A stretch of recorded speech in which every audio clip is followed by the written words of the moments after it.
is, and I'm going to have you take a moment, grab out a card, and I'm going to have you write 1 or 2 thoughts that comes to your mind that God gives to you about language that you or someone in your life has used that is a powerless language. We've already mentioned some of it, but I want you to take a moment and go, Lord, what do you want to show me about powerless language?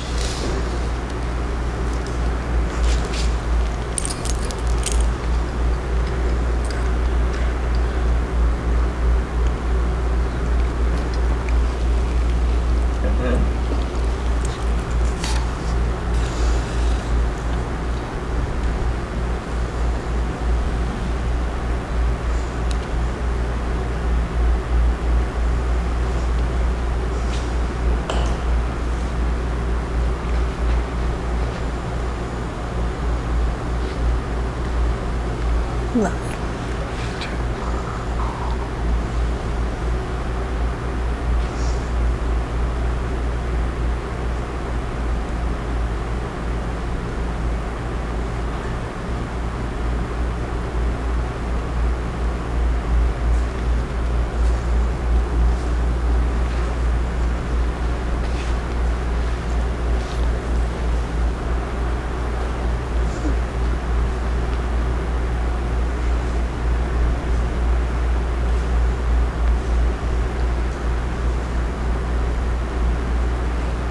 Okay, anybody want to comment on what they heard?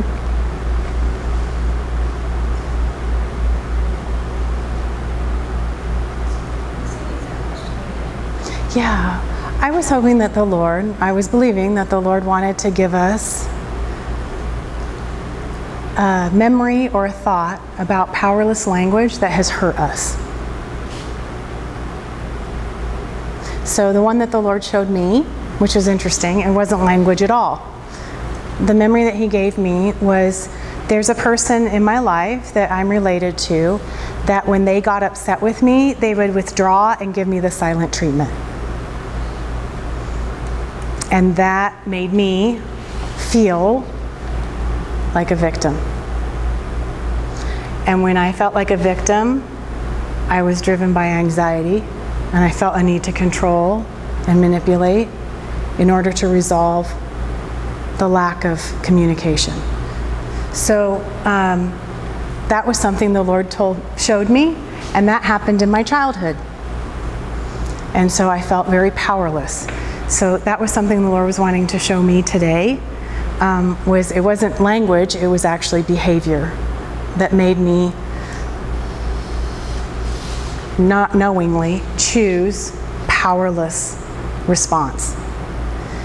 So I'm asking the Lord if he wants to show you something that has caused you to feel a powerlessness that came from a place of powerlessness, that he wants to speak into your life and shift.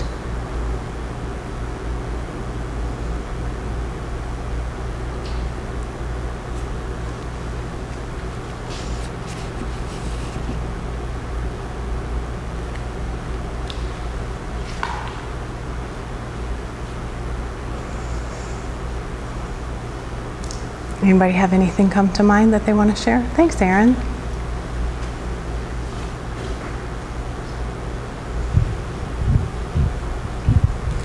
I was just thinking that when I'm using the verbiage of, this person, he did this to me or she did this to me, then I'm suddenly like, they did it to me. And so I have, I can rationalize in my mind if I didn't have anything, part of this until I really see it for what it is and see my contribution instead of being the victim of they're just the bad guy and now I need to be rescued. So yeah, that's kind of my verbiage in my mind. That's really good. Thanks, Aaron. Yeah, we'll get to both of you. Go ahead. Greg didn't see either one of you, so he had no idea what to do. What came to my mind was not a person or language, but emotions. And I think in my life, I would feel anxiousness or just moodiness, and I would allow myself to become a victim to those moods or those emotions and feel like, or like let that keep me, and like the emotion was the bad guy and I was the victim to it. So That's really good.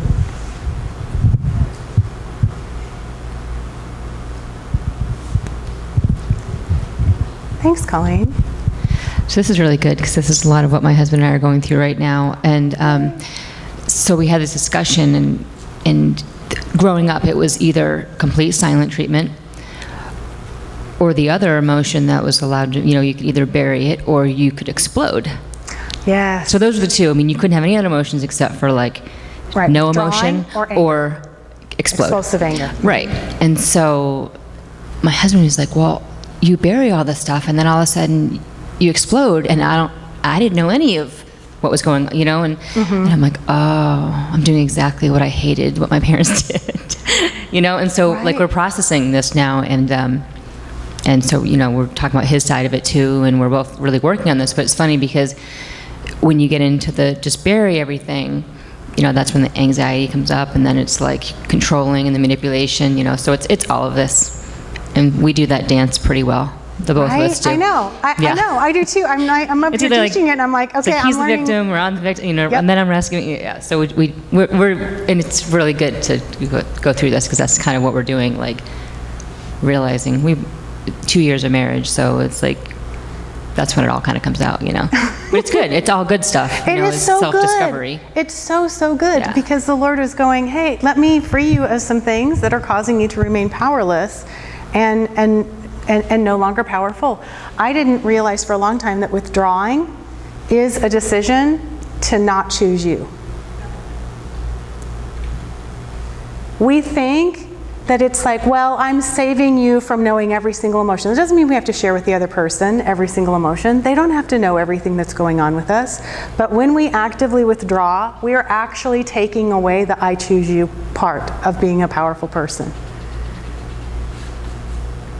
We're not talking about taking time to process how you're doing and to respond in a powerful way. I'm talking about actual withdrawal to the point that you can't hold it anymore. Right, and then you do the explode thing. Totally understand. Thank you so much for being vulnerable in that. That's huge. And it's a huge pattern, and then to find yourself in that same pattern is like, wow, okay, now what? Right? Okay. I found that if something happens once, I say always. It always happens, or like it never, like very statements like that. And then it starts a loop of, oh, it is always, and it's not. And then the other one is blame, not solve. So instead of just solving the problem, I was brought up just who's to blame? And it's like, why don't we just figure it out instead of figuring out intentions and who's to blame? So I'm quick to blame instead of just solve the situation. Those are two really big. Can we put a couple of these on the board, Greg? I know you're taking the mic around, but these are some really big things. So one of them is to withdraw and explode. And the other one is extreme statements.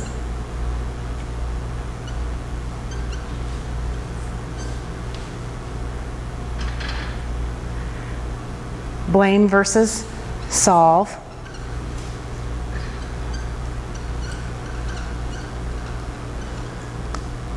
Bethany, you said becoming a victim of emotion. Did I hear you right?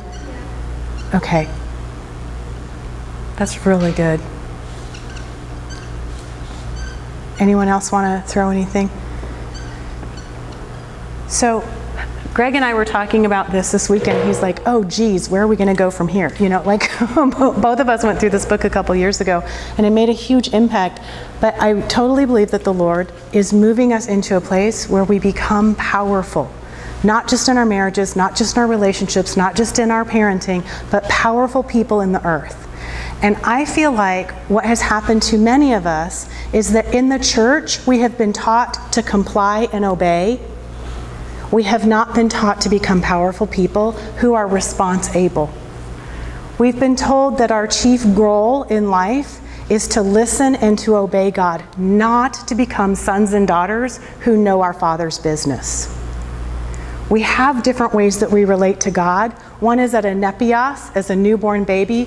One is as a tekion, which is a teenage kid. And one is a huios, which is, we know this, we did this on Mother's Day. These different ways that we relate to God. And huios is the grown-up child who knows what their father's business is about. This is our grown up, and we're not meant always to be grown up in every single circumstance and situation. So it's not a linear thing. We're not trying to go from newborn to grown up. It is in all of circumstances, in all of life, we visit new ways of relating to God. But at a certain point, in many ways, we are meant to know our Father's business and know what He's doing in the earth and be powerful people. And I believe that is really what the church is about. Is people loving each other and encouraging each other to become, in all of our relating and all of our connectedness, response-able people who are powerful, who make powerful choices and relate to each other in powerful ways. And we no longer find the resources of our joy and our goodness wasted in powerless dynamics. So we're going to be talking about how to move our relationships out of these. And Lindsay, you gave a perfect example where you went, okay, this is what happened. I had a choice to do the same thing I've always done, and I decided to try something different. Like, that's a powerful choice. Yes. So we're going to be letting the Lord teach us together and connect with each other about really inheriting what God always meant for us to inherit from our families, from father to father, mother to mother, our legacy of what we were always meant to inherit, that we walk in the full goodness that God always meant for us to be, which really does kind of look like Iron Man. We really do look like a person with superpowers. Can you imagine living an entire month with no anxiety and no need to control or manipulate another person's behavior? Wouldn't that be genius? To no longer need to teach our kids to comply and obey, but instead have a roadmap to how we introduce them into making powerful choices and being response-able. So we're in this together, and I'm super excited about where God's going with this. I believe that one of the ways that God is going to be unlocking this for us is unlocking places in our lives where we have not received the blessing. So in each of the times in our lives where we have found ourselves in powerless situations, we may not have received the blessing that God always meant for us to receive in that. And God is going to unlock those places for us so that we can operate from a place of blessing instead of trying to get to blessing in every single relationship. So no, we're no longer need to pull something from a relationship. We're all about, I know, right? We're all about contributing in the relationship. And it takes away the need to control and manipulate others to get something out of it. We now become a powerful force to be reckoned with. Yay!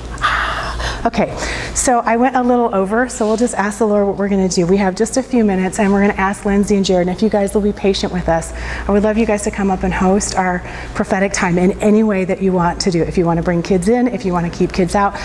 You have about 14 minutes, so it should be okay, and I'm sorry that I ran over, so thank you for your graciousness.